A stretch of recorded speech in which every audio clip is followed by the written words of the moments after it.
We're back on the record outside the presence of the jury panel. This is day 2 of trial, July 29, 2009. We're on a new trial tape 133. Good morning. Good morning, Your Honor. Do we have any issues that you all would like to take up outside of the jury panel before we bring them back into the courtroom?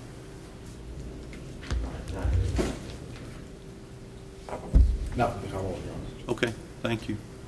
The deputy did tell me that one of our jurors, seat number 21, juror badge number 65939, she was the female who had a payroll clerk problem with work, and she has informed the deputy that that problem has evaporated. So.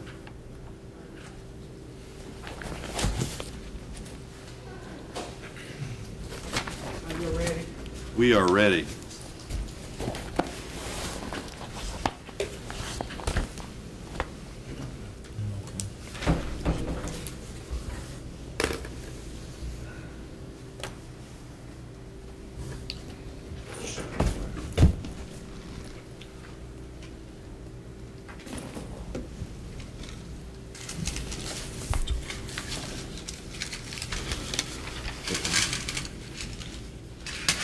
I finished mine.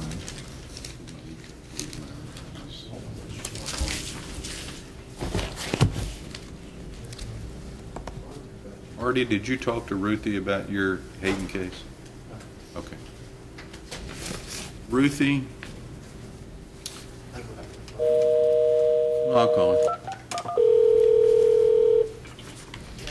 Artie McLaughlin is going to represent Robert Hayden. So when Felicia gets here to get a new date, I don't know how to do this. Maybe you come out and tap me on the shoulder or something, and let us get Artie into the loop, so maybe he can come back and. I'll just slip you a sticky note in front of you that she's here. That'll work. Okay, thanks. Thanks.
Everybody can be seated when you get back to your spot. Welcome back.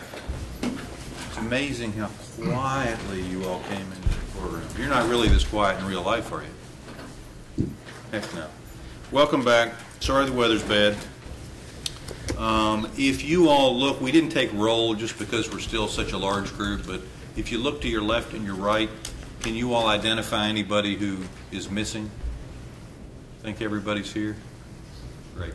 Did you all follow the admonition last night during the break? Good. Thank you very much. We're going to resume this morning with jury selection questions on behalf of Mr. Jones. Mr. Eggert, your jury panel. Thank you, Your Honor. You're welcome. Good morning, ladies and gentlemen. It really hasn't seemed like summer this summer, I'll tell you, every day. Rain. We were talking just where left off about, obviously, Mr. Jones is African American, his master's is white. We all agree that should have nothing to do with our decision in this case. Can we all agree with that? Mr. Eggert, there's something I forgot to do. I hate to interrupt you, but because we've gone into a second day. Just out of an abundance of caution, let me re-swear the jury panel.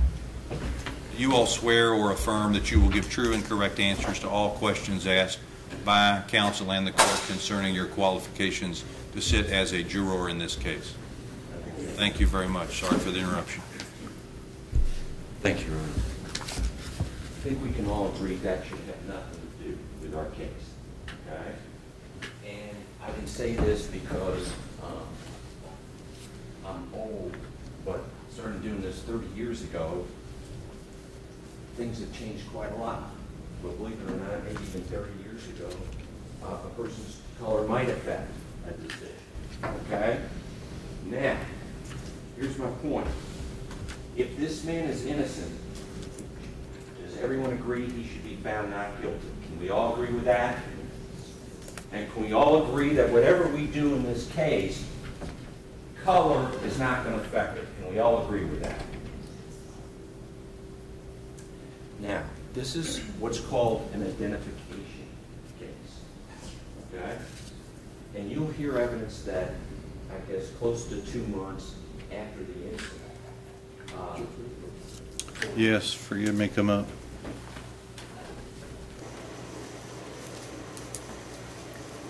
Well, if nothing else, it gives me the opportunity to tell you that your opponent is here, Felicia. Yep. But I don't know what you want to do with that. Yes. Judge, our objection to the voir dire is going to be this, that it's polling voir dires to see if these jurors are constitutionally valid to sit on this jury pool. When we start talking about things of it's been 2 months since, and then a week later he did this, the best analogy is like, could you consider intoxication a defense? I believe that's a valid voir dire question, but when you start saying, well, if you've had 8 beers, is that intoxicated? And voir dire is not to interject the facts of this case and start asking hypotheticals about the facts, and I think that's what he's getting ready to do. Actually, Judge, this identification is the whole case, and I want to voir dire on it. And my point was that the jury has to decide in this case whether the identification is true and accurate. That's what they have to decide, and that's the whole case. And I think I'm permitted to voir dire on that.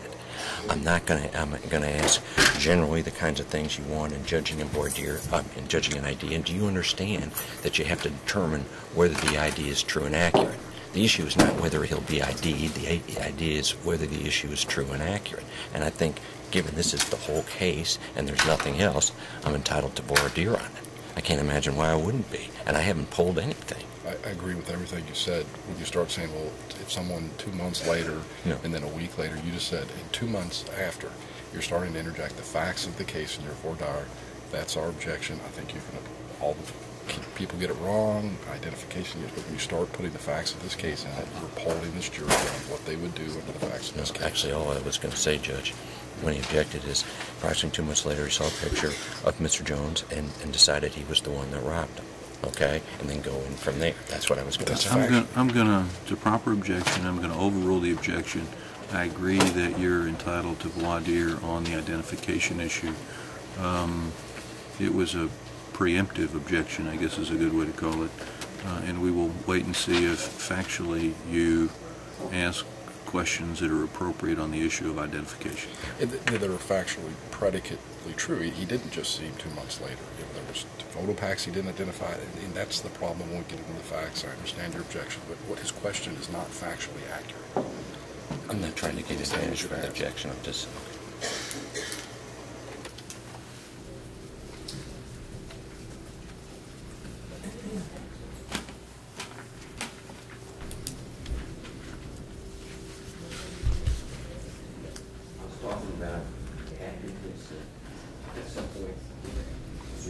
Sees a picture of Mr. Jones, and then he decides that that's the person who did the crime. Okay? Now, first question I want to ask is, assuming that's evidence you hear that there will be an identification, is that the beginning of our job in the case or the end of our job in the case? The beginning. Okay. Does everyone understand the issue is not going to be, will John be identified, because we wouldn't be here he wasn't going to be identified, this all would be pointless. The question is the identification true and accurate? Okay? Now, not in reference to this case, but just speaking general, and anyone can answer this, what are the kind of things you want to know in judging or assessing identification? Anybody? Right? Initial description? All right. Anybody else?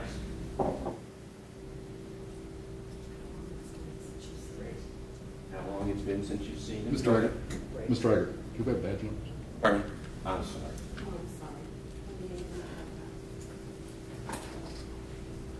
Thank you. Thank you. And I think you were saying how long since you've seen the person? And yes, in the back end. And I'm, You want the number? yes. 66387. Okay. What were you saying? You were just saying what kind of identifying Right. factors, and I said race. Okay. And what you're talking about is cross race. And you have people of different color. Right. All right. And why do you say that? I just think it would, somebody identifies somebody, they just look at the real obvious stuff, they don't find the details. Okay. I understand. So we've already mentioned a number of things here. Can anyone think of anything else you might want to know? Okay, so if there was something that stood out. 66166, All right. Anything that stood out that might be noticeable. Okay. These are all the things that y'all, in any identification case, would want to hear. Can we agree with that? All right. Has anyone read or heard or seen in the media stories where someone has been falsely imprisoned because of misidentification? And sir, I think you raised your hand. Is that you have seen it? There was one very, 66209, there was one of the news shows very recent about a rape case. So, they got jail. The DNA was able, this was before DNA, the DNA came about, and the victim was positive, but there weren't enough pictures shown.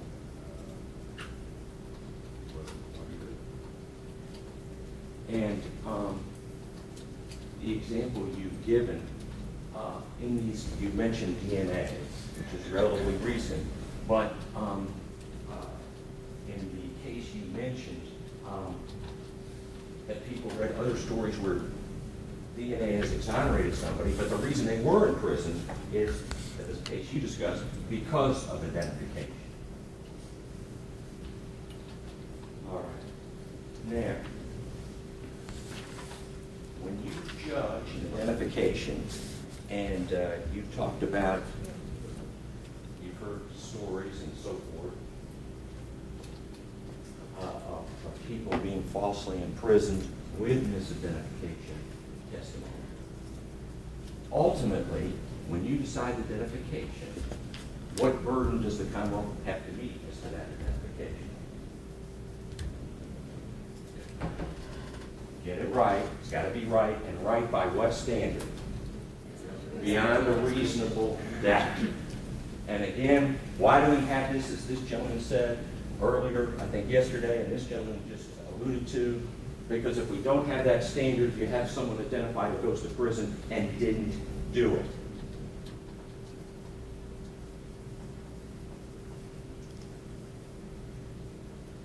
Now, you mentioned the misidentification issue where someone's been in jail on a rape case.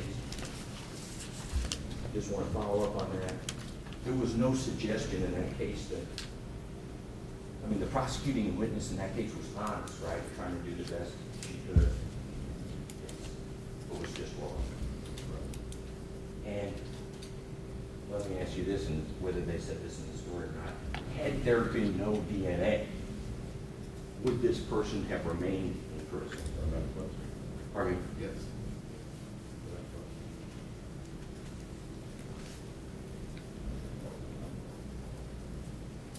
Now, ladies and gentlemen, the defense in this case is innocence, okay? It's not, he was under the influence, or he was there, or the defense here is Mr. Jones didn't do it. He's completely innocent. So that's our defense.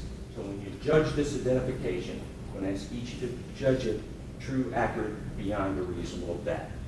Okay? Now, does anyone here work for a Pizza Hut? Anyone work for any kind of pizza company? Yes, ma'am? I worked at Voir. Okay. Yes, ma'am? Pizza Hut years and years and years ago. All right. And, let's one step at a time. What's your number? Oh, it's 65994. And I assume you all make deliveries? No? All right. Would that affect you any law where you work? No. And you, ma'am, you worked for Pizza Hut years ago? Yeah. What did you do for them? Waitress. All right. No deliveries. No deliveries? Okay. How many years ago were you on the bike? Probably 30 years ago, okay. Would you have any, would that affect you at all? Thank you, thank you. All right, does anyone work for any company where there are deliveries made, deliveries to people's homes? Yes, ma'am. 66317 UPS. UPS, obviously, has UPS ever had a delivery person ride that you know of? Not that I know of personally, but I'm sure that. There has been? Okay. All right. Is there anything about this case where delivery person shot that would cause you any problem? Thank you. Thank you. Can I have the attorneys up here just a moment, please?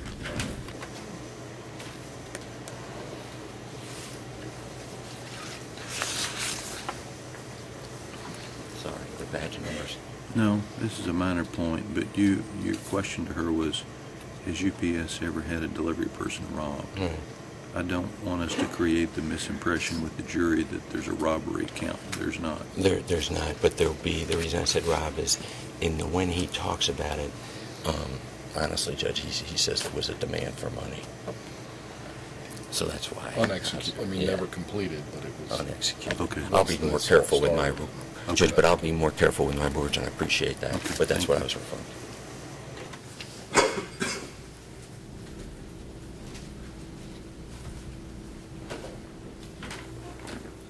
Thank you, Mary. I thought I saw another hand. Yes, sir. 66453, I work for UPS also. Same situation. Don't have to deal with it straight with the. Do you all know each other? Okay. In the summer, there's UPS jurors are all year round. In the summer, there's a lot of nurses and teachers, and sometimes people know each other. Let me ask you two, would you all get together and form a group of two on the jury, a UPS block? No. Thank you, sir. Thank you.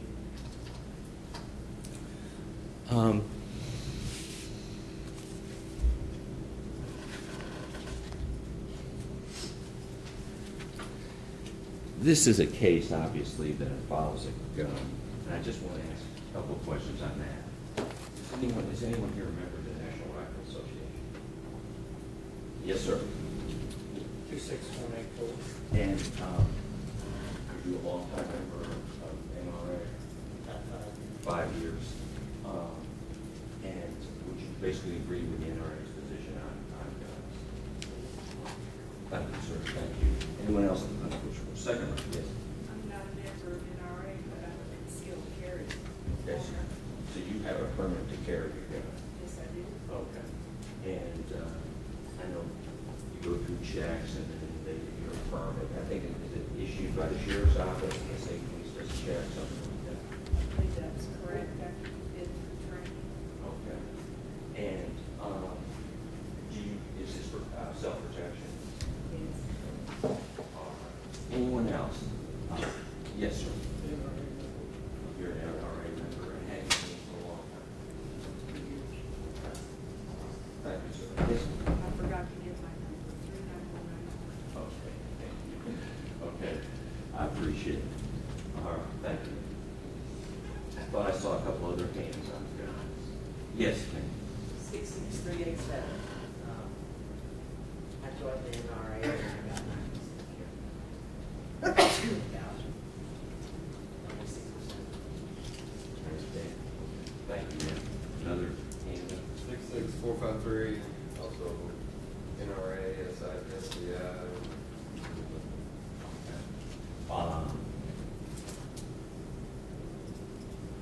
And you had a concealed weapon permit for Yeah, I just recently got it. Let me ask you this: do you have any feeling that a person with a gun crime should be charged more severely because it's with a gun? Getting feelings that way? No, it doesn't matter how you hurt one, another person. It's, shouldn't ever be in that situation or anything like that. It's strictly for protection. I understand. Okay, thank you. Now, I want to take the flip side of that. Does anyone here believe that only police, or basically police, should have guns? That only police should have guns? In other words, would anyone here be, I guess, on the other side of the proponent of gun control? Anybody at all?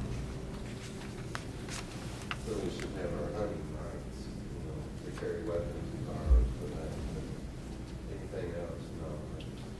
Strictly pleasure. And so, you got carry concealed and hunting, but beyond that, you know,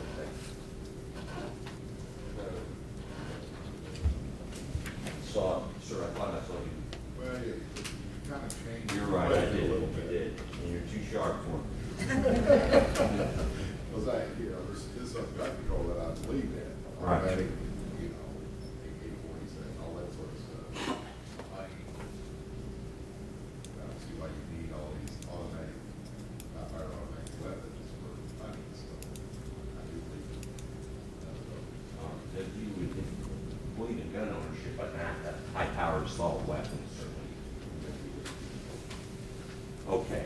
My question on guns is, does anyone have such strong feeling on guns that it'd be hard to sit on this case? I mean, these guns weren't high-powered automatic weapons. This is basically, we don't know the caliber specifically or anything, but does anyone have a problem, so much of a problem that this is a crime committed with a gun that it would be hard for you to sit on this jury? Anybody at all? All right, we've talked about several things, and one thing that's been mentioned is the burden of proof. Okay? Who has the burden of proof in a criminal case? That's right. Now, what does that mean?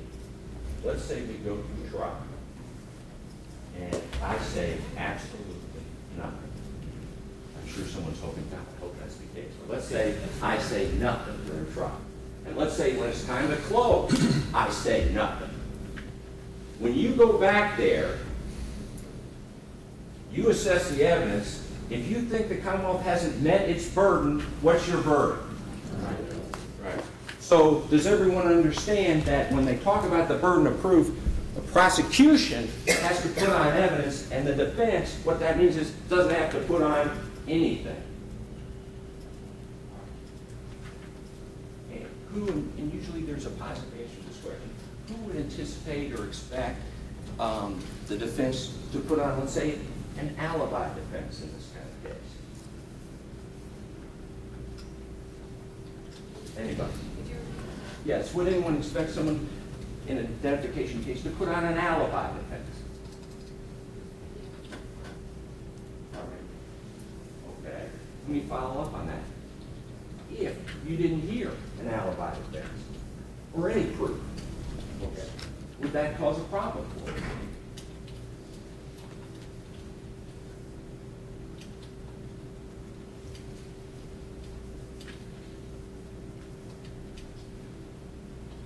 Do you think it might, or?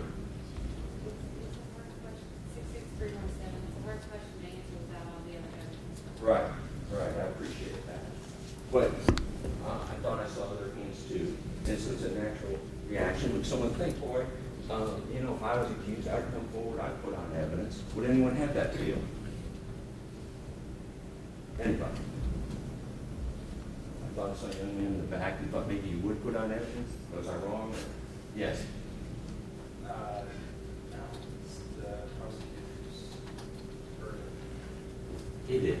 But it's our natural reaction to want to hear evidence, okay? And just like he's presumed innocent, a lot of times when people walk in the courtroom and they see a defendant, they don't come in and say, I wonder what he didn't do, okay? They think the opposite. I wonder what he did. I know, because that's what my mother said when she served on jury duty. He's presumed innocent, but I know he did it. And I said, well, I hadn't heard evidence yet, okay? So, you know, but here's my point. If you don't hear this evidence, if you don't hear anything from the defense, will anyone hold this against the defense? Anybody? Would you expect Mr. Jones to testify? Anybody?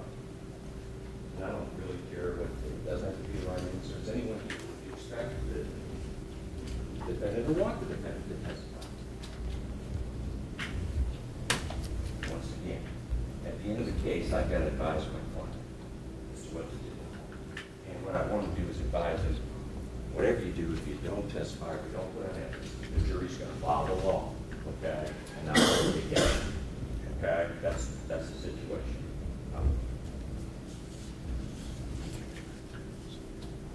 Just have one more question. Would you agree that it's as much justice to find an innocent man not guilty as it is to find a guilty man? Thank you all. Thank you very much. Thank you, Mr. Eggert. If I can see the attorneys up here just a moment, please.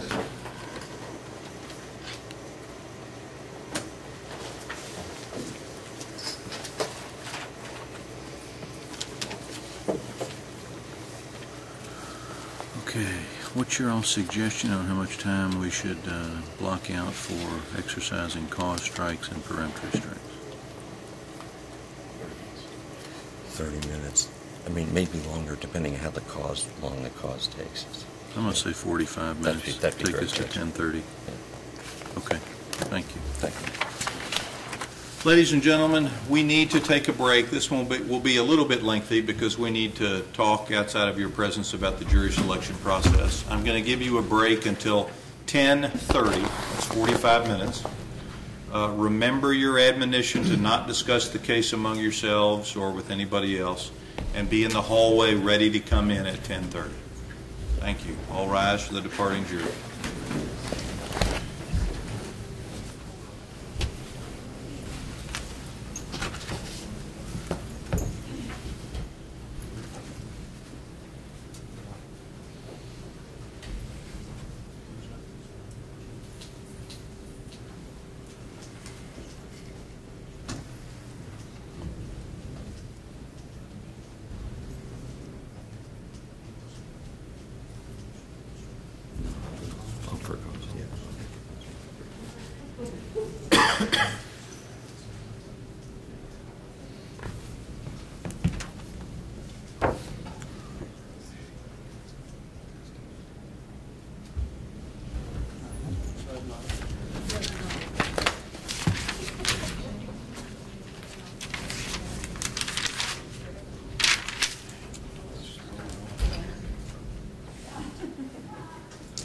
The jury has now exited the courtroom. Would you all, are you prepared to exercise your cause motions? Yes, Judge, I believe so.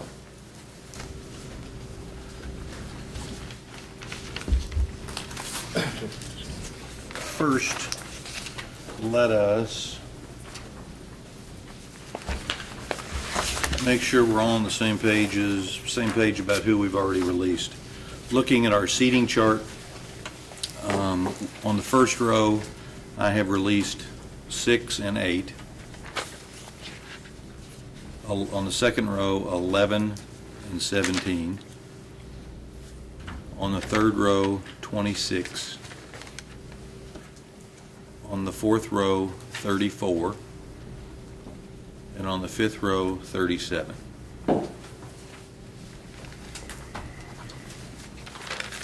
We started with 45 and we're down 1, 2, 3, 4, 5, 6, 7. Everybody agree with that? Yes. Okay. Motions to strike for cause beginning with the Commonwealth. Your Honor,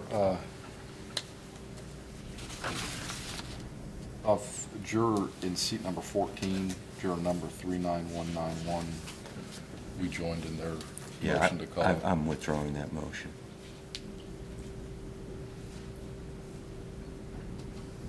What would your basis be? Judge, our basis was her view of the evidence. She read about the case. She would never say she couldn't keep it out of her mind. She remembers a pizza guy shot. She's the CSI at Dick person. She said it might affect, and for all the reasons he moved for cause until he found out I was going to move for it. Actually, Judge, I never made an argument on her at all. And as far as Ms. Reed went, one, the CSI is irrelevant, that she's a CSI fan. She didn't say she'd hold the Commonwealth to any higher burden of proof.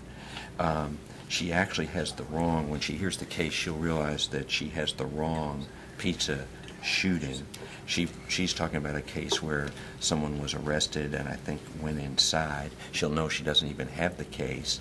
And I think her response about, well, you know, something about we read something and it always stays with us was a professorial response, but it was not a response that said that she couldn't listen and hear this evidence. And I think it became clear the various questions she answered. NRA member carrying concealed permit. She answered questions. She was alert. She gave every evidence of being fair. And at no point did she say she couldn't be fair either to the defense or the Commonwealth. And after seeing her, I think she's a qualified juror. Nothing she said disqualifies her. She was the thou shalt not kill, thou shalt not steal lady. I'm going to grant the motion, but my reason is altogether different than what you've articulated. I noticed yesterday on numerous occasions that she would go for long periods of time with her eyes closed.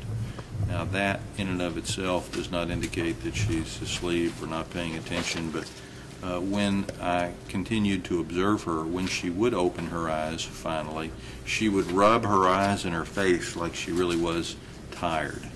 I haven't been as attentive to her demeanor this morning, but I'm going to strike her for that reason. Judge, please note our objection on that. I did observe her because she was more or less in front of me, and I never saw her asleep or even close to it, and I thought she answered questions on a various number of issues this morning, and I believe she answered them yesterday as well. Okay. Next motion. Judge, in terms of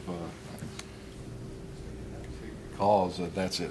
I mean, we have a lot that we'd like to argue for peremptory, but we think everyone else, even despite their answers, cleared. You don't have to argue for those. You just get to pick one. Oh, everyone but the one he's gotten struck for cause should be a peremptory. Okay, let me have some strikes for cause. I would beg to differ. I thought you just did. Anyway, You speak Mr. for Black. you. I'll speak for me. Mr. Black in Give me a seat number. Seat 1. He is the person that said, and he still was angry when he read this, that what's this country coming to? How could this happen? He talked about how visceral that anger was, what a reaction it was, and he seemed still angry to this minute about that particular whatever he had seen or read about. Now, you note the Commonwealth had moved to strike Miss Reed because she had, quote, read about it. There was no evidence of anger. This person was very angry about the incident. I don't think he can put that anger out of his mind or be dispassionate regardless of what he says. And when someone says they're angry about it, and this is 2 years later, he's still angry, he cannot be a fair juror, and I would move to strike him for cause. Judge, I'm angry about it. I hope he's angry. I hope that we don't get a juror who's not angry about what had happened, and I sometimes wonder what parts of the country and the community are coming to, but he answered all the predicate questions necessary to be qualified as a juror in a way that he's qualified for a juror. So he sits up here and says, man, I'm angry that some poor working class guy gets gunned down in the street. If that's the standard for disqualifying jurors, then what are we left with? He is angry, or was angry, but he didn't say anything that would disqualify him from being a firm juror in the case. Motion denied. Okay, Judge, but the problem there is he's angry, but it's about news coverage that doesn't pertain to this case, although he believes it does. Yeah, but part of your voir dire with the jury panel was to the effect that, you know, isn't this a horrible crime? Shouldn't somebody pay for this? Those are all legitimate feelings for the jury panel to have. But, I agree. but I just don't think he can control his. That's what I'm saying, and I think that's more or less what he indicated. That was my... He was asking about penalty. But it's range. not connected to, you know, your defense is innocence. I wasn't there, I didn't do it. There's no indication of any bias on the part of this juror toward this individual defendant. His anger is related to the crime itself. So I agree with the Commonwealth on this one. Judge, I would move to strike number 30, David Clark, for cause 66135. He's the gentleman who described, I think his sister was abducted, held at gunpoint, raped. She wasn't shot.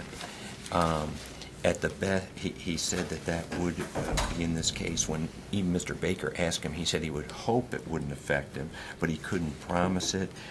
He said repeatedly he thought it would still be on his mind, still would affect him, that it was a horrible situation that affected his family to this day, and it was a terrible situation, and it was still on his mind, and he never could say it won't affect me at all. The best he could say for Mr. Baker was hopefully it wouldn't. And I think my client's entitled to better than that, and I would move to strike him for cause. Your Honor, he was the one we talked to, and he talked at great length about the awfulness of that case, but he said that the distinguishing thing is that that case isn't this case. He said it's two different cases, because that case was a kidnapping and rape case, and that's what he ultimately said in the case, and he drew that in distinction. He certainly said something like that would affect us. It did, but he didn't give any answers that would disqualify him for cause to sit on this jury. I think if you can't say that you'll be fair, that doesn't end it, but you at least have to say that it won't affect you, and he couldn't say that. He said he didn't think it was a good problem because it's a different kind of case. Motion denied.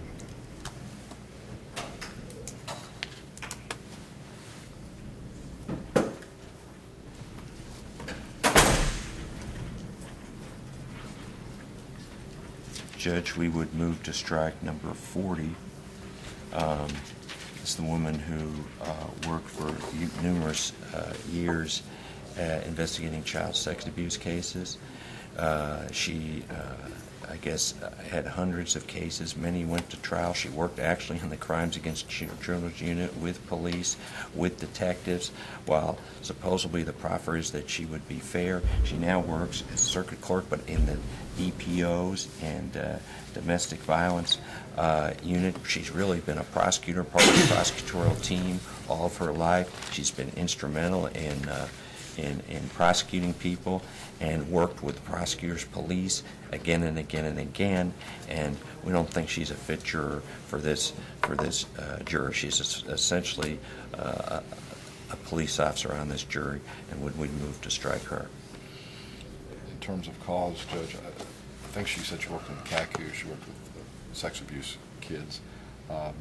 She's been retired. She didn't give any answers that disqualify her, and she can essentially, a police officer can sit on the jury. There's no automatic disqualifications for anyone, so she didn't say anything in my notes that indicates that she can't meet the threshold for being a juror. Motion denied.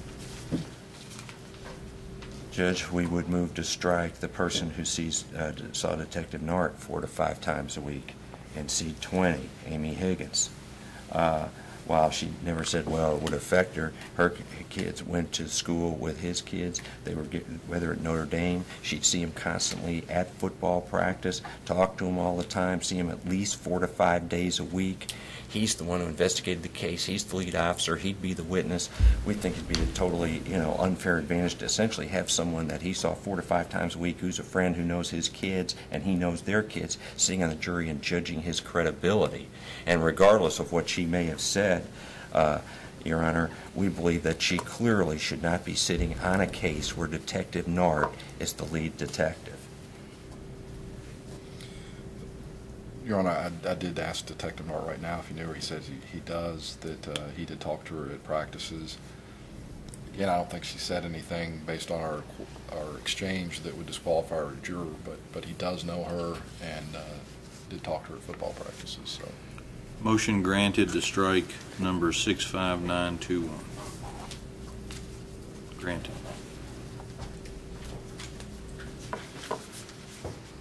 Judge, we would move to strike David Clark. I'm sorry, not David Clark. I moved to strike him. Seat number 3,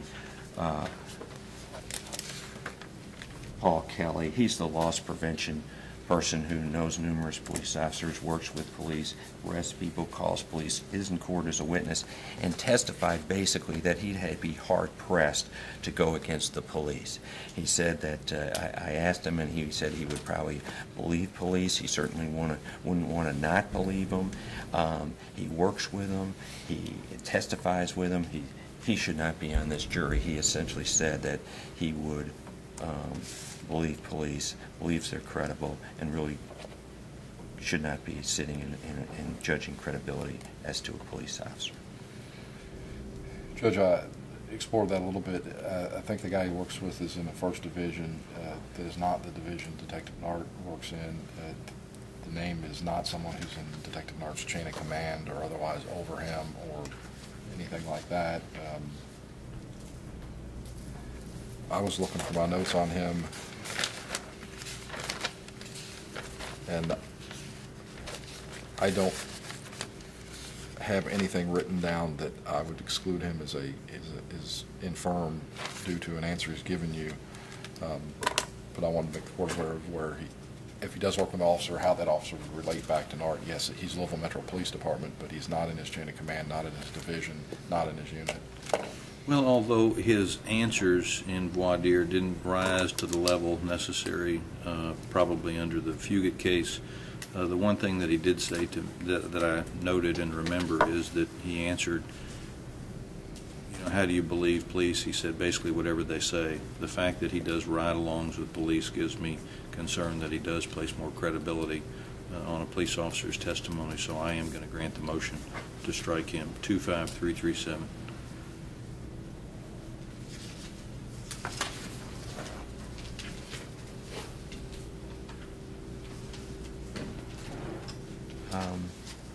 Judge, there was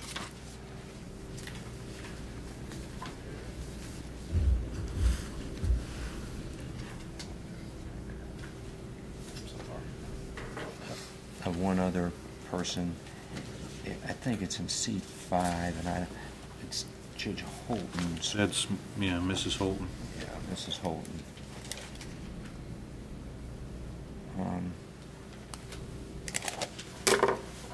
Just because she had to put up with David for so many years. Judge, no. I'll admit this is a closer question than the others because she didn't articulate anything wrong, but he has been a prosecutor, I think, most of the 20 years. She's married, and now we have essentially a unified system of prosecution with the Commonwealth and the county. And so that's the basis of my motion.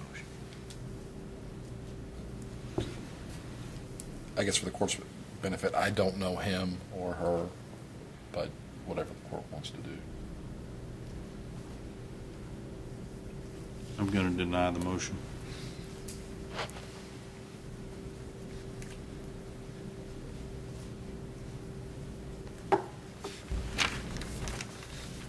I would think if we could put Mr. Holton on this jury, he'd probably be one of the finest jurors you could have.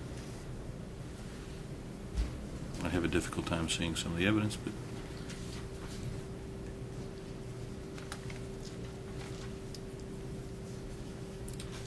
How many does that leave us with? 3 down. That would take us to 35.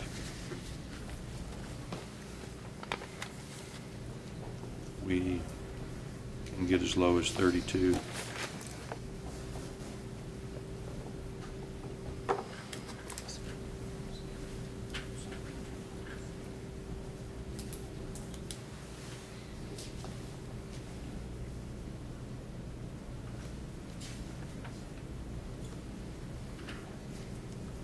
We had one lady who said she couldn't do Monday. We're still on schedule for being done Friday. Yes, which one I said think you that was can do? actually 39191. It's an instructor class. Mm. Was it? Yes, you're right. I think we do still have payroll clerk. Yeah, the payroll clerk problem's gone, though. Okay. She announced to the deputy about Oh, that.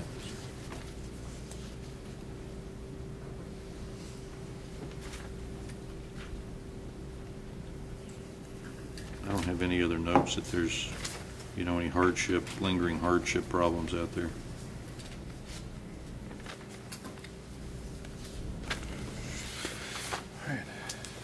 George, which was the lady who had the Monday problem? 14.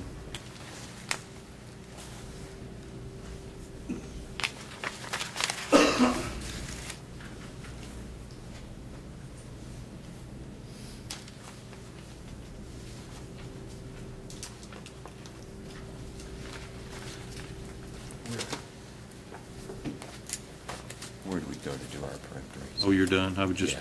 Yes, I think we are. All right, let me again reiterate who we've let go.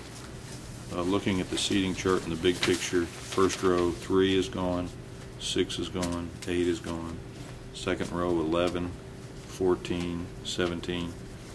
Third row, 20, 26. Fourth row, 34. The fifth row, 37. Per my calculations, we're down to 35.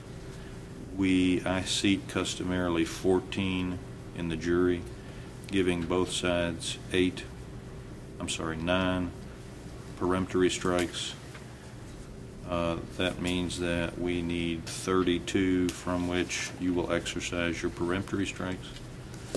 My practice is to randomly draw down 32 so that you'll be exercising your peremptory strikes from the lowest possible number. That is in variance with the administrative procedures. Does either party have any objection to that practice? No, Judge. Not from the Commonwealth. Okay. Stephanie will prepare the peremptory strike sheets for you. The defense team will stay here in the courtroom to exercise those, and the Commonwealth will use one of the ante rooms to exercise theirs. So it's about 7 or 8 minutes after 10, so you'll have about 20 minutes, hopefully, to exercise those. When you get done with those, take those directly back to Stephanie and let her have those. And then, Judge, if we could have an opportunity while the jury's still out, to make any objections and Yes. bats and challenges. The one thing when we come back, we'll let you see each other's strike sheets. I will ask you if you've got any objection to any aspect of jury selection, including any bats and challenges. Thank you, Judge.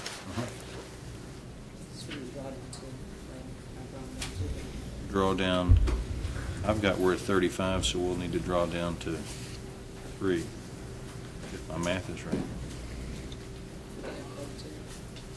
Yeah, that's what we're going to start with. Because 14 for the jury, 18 for peremptory is 32. Let me just, me and math. Okay, so you're going to randomly draw down 3 to get us. Go ahead and announce who the randoms are going to be. Stephanie's going to announce who the randoms are going to be, the 3 randoms.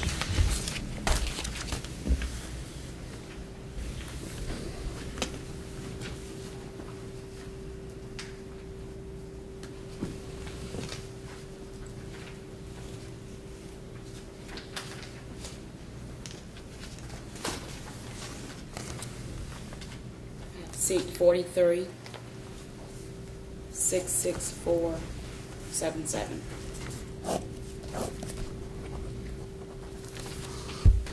Seat 28, 66073.